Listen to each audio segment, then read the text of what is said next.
shagginess and streaked with blonde. Her face was carefully made up, but this only emphasized the tightness of the skin over the cheekbones, the little lines around the eyes and at the corners of the mouth. Frieda remembered her from school. Cheerful, laughing, loud, but there was always an anxiety. Being in the group or not in the group. Having a boyfriend or not having a boyfriend. "Should I give you some privacy?" said Sasha. No, it's lovely to meet a friend of Frieda's. Do you live here as well?" Sasha gave a faint smile. "No, I live with my partner. Somewhere else." "Yes, of course. Thank you, she said as Frieda handed her a mug of tea. She took a sip and looked around her.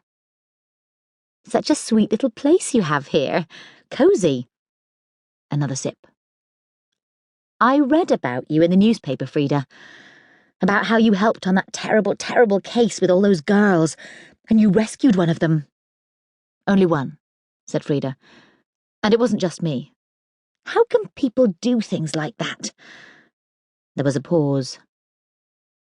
"What was it you wanted to talk to me about?" A gulp of tea. "I can't believe we've lost touch," Maddie said. "You know that I still live in Braxton. Do you ever come back?" "No." "Some of the old lot are still there." She gave a mischievous smile. "I remember you and Jeremy. I used to be rather jealous of you. He was quite a catch.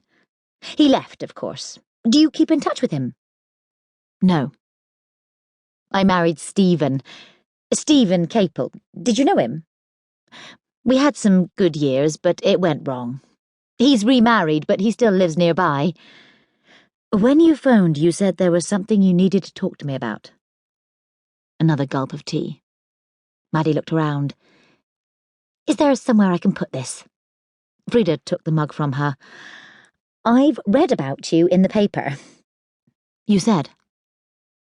"More than once," Maddie said. "You've attracted quite a lot of attention." "Not by choice." "Yes, it must be difficult sometimes. But they said that apart from solving crimes, that's not really," Frieda began, and Sasha smiled again. "No, but the articles mentioned that you're a psychologist." "I'm a psychotherapist." "I'm not very good on all the jargon," said Maddie. "I'm sure there's a difference. I don't know all the details, but from what I understand, people talk to you and you help them. Is that right?" Frieda leaned forward. "What is it you want?" "It's not me," Maddie gave a little laugh. "If that's what you're thinking. Not that I couldn't do with some help. When Stephen left, I was crying for days and days, weeks, really. I didn't know who to turn to." There was another pause. "I know things like that are terrible," said Frieda, "but please, why have you come to see me?" "It'll sound silly. It's probably a waste of your time, my coming up all the way from the country." "Should I leave?" asked Sasha again. "No," said Maddie. "We're just old friends talking." "Tell me what you want from me." Maddie hesitated. Frieda had experienced this moment dozens of times with her patients. One of the most difficult, precarious moments in therapy was that first naming of the patient's fear. It was like jumping off a cliff edge into darkness. "It's my daughter Becky," said Maddie.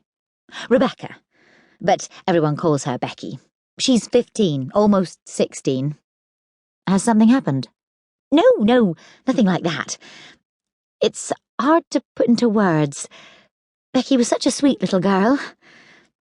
When I looked at this little boy in the buggy, it reminded me of those days when it was all so simple. I could just look after her. You know, when Becky was that age, I thought I was going to have lots of children, and I was going to be the best mother in the world and protect them from everything.